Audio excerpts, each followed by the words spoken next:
Nagbabalik ka pamilya, aktor, papasok sa bagong serye ng ABS-CBN. Usap-usapan ngayon sa showbiz world ang pagbabalik ng isang kilalang aktor sa Kapamilya Network.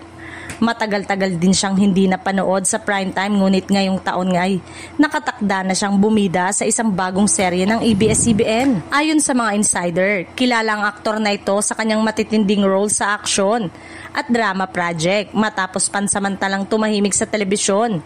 Muli na siyang magpaparamdam at inaasahang magiging highlight ng lineup ng Kapamilya ngayong darating na season. Marami ang nagtataka kung sino ang aktor na ito, ngunit tiyak na kilalang kilala siya ng madlang people dahil ilang beses na siyang naging leading man ng mga sikat na Kapamilya leading ladies. Sa ngayon, tikom pa rin ang bibig ng network at ng mismong aktor tungkol sa detalye ng serye, ngunit kumpirmado na ang kanyang pagbabalik.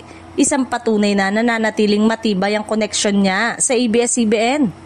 Ang tanong ngayon, sino kaya ang aktor na muling magpapakilig at magpapainit ng gabi ng mga manonood?